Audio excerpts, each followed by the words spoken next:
Sure. So yeah, this shit will pump you up.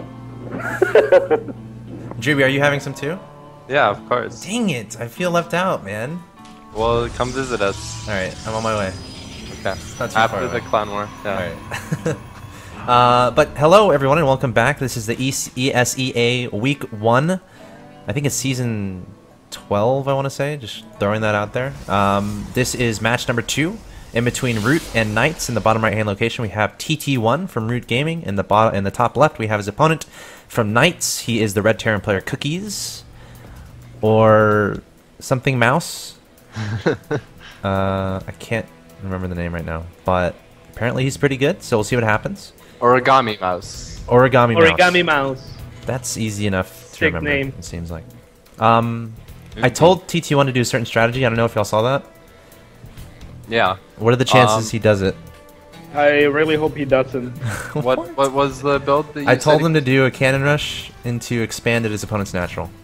Oh, okay. I don't think he's gonna do that. I believe he was saying that he would go for a 2-base mothership. Dude, that was in another matchup, though. Yeah, either way, I don't think he will do either of those things, and I hope he doesn't do either of those things. I mean, when we heard we were playing Knights, I was like, yeah!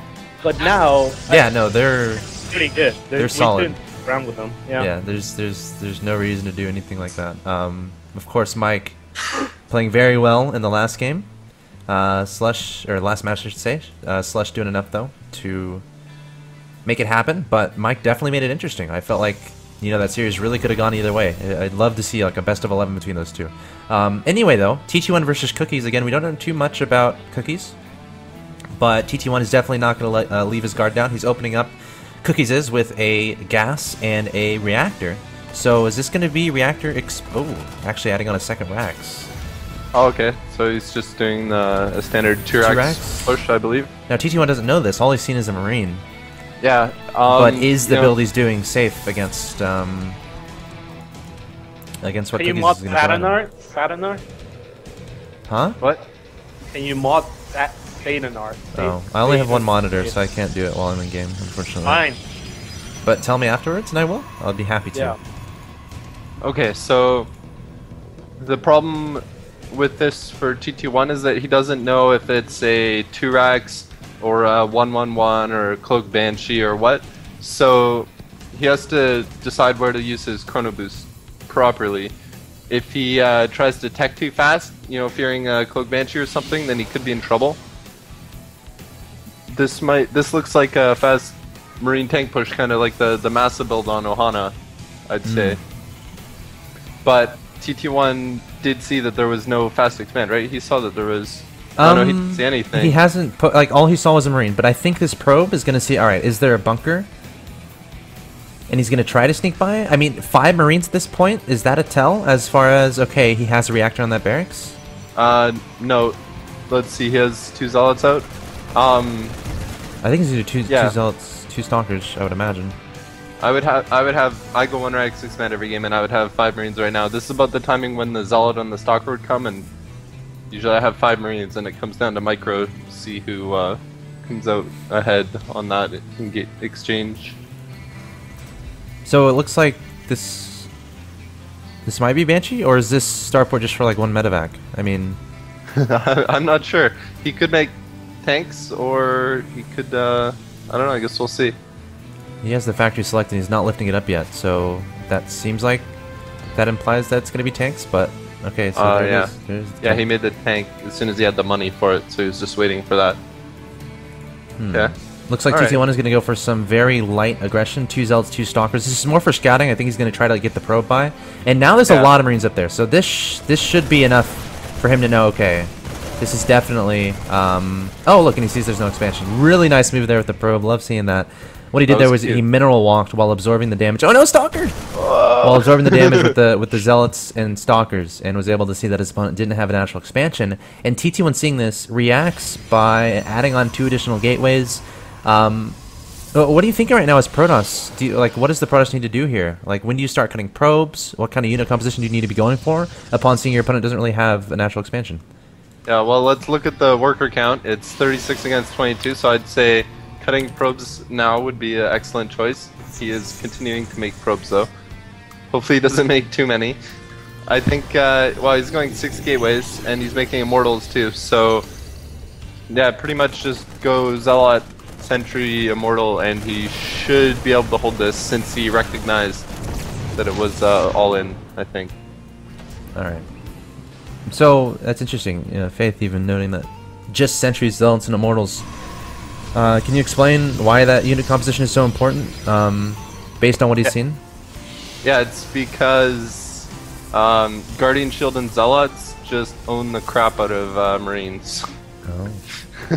And then the Immortals are there to take care of the tanks, and also, you know, Immortals have the Hardened Shields against tanks, and they have 1 armor, plus Guardian Shield means the Marines only do 3 damage to them once the Hardened Shields is gone. So their Zealots and Immortals are really good against, you know, unupgraded Marines. Alright, here we go. TT1 going to go for the engagement. Siege mode is done. The tank's just now sieging up. Guardian Shield going down. The Zealots trying to chew apart this Marine tank army. The Immortal targeting down the tanks as well. Immortal from the high ground targeting down the other tank. Very nice move from TT1. Cookie's going to try to stem forward with the remainder of his Marines. Only 1 medevac is there to help support the Marines. And Cookie's going to back away down to 43 supply. TT1 at 69. Still on 2 bases. No expansion on the ground for Cookie. So he's pretty much as all in as he can be right now. Do you think he should have like pulled SCVs with that? How differently could he have handled that engagement there to make it better? Maybe do like a drop in the main and attack at the front. Sure. I don't know. I think that TT1 was just really well prepared for it. Maybe Cookies could have waited for combat shields to finish and have like 3 tanks and maybe 2 medevacs. Just because you know, that ball of Marines gets stronger as it gets bigger, and Zealots become less and less effective against them. I love how safe TT1 is playing this. He knows he has a huge advantage. He's leaving 5 stalkers behind, making pylons around to make sure he doesn't get surprised by any drops, and just getting solid stalker, settled sentry, and immortal in the low ground. He seems pretty damn safe. I think the game's over.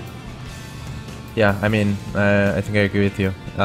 Cookie's army looks very underwhelming compared to TT1. TT1 even having some stalkers in his main base just in case drops decide to be utilized by the Terran player, which I think is, of course, a safe decision by TT1. Don't want to lose to a silly drop or let a drop do any amount of damage when you're so far ahead. Scan going down here from Cookies, trying to look out for any observers. And, you know, it comes down to TT1's on 2 bases. Like, the longer this game goes along, the further ahead he's going to get, because Cookies is only on 1 base, his economy isn't as good. TT1 just has to continue with the unit production and not, like, just walk his army into a bunch of units from his opponent. Yeah, TT1's income is actually, like, double Cookies right now, so, you know, the longer the game goes on, the better for TT1. Yep, and Cookie's like, never mind. Can we hold on? Time out. Wait. Please wait. Oh, God. TT1 trying to force so many field. units. Yeah. And Cookie's like, okay, what do we do from here? Hey, I'm playing after this. I asked Vive to jump in to replace me on the ZVZ. Okay, cool. That should be fun. Cookie's coming forward once again. The force field's going down. The tank sieging up the Immortals, trying to get up close to target fire down those tanks. And TT1's going to absolutely melt Cookies. And there's the GG. So TT1 taking game 1 of this best of 3. This is match number 2 of Root versus Knights. First to 3 wins. TT1 look good there. We'll have to see how Knights changes it up next game. Of course, my name is Axeltoss, joined by Cats and Juby. Juby with the Cats with the Mario voices. I think that's what that is. It's a me, Mario. Wow. It's a me, Luigi. I'm a Luigi. I'm the number 1. It's a me,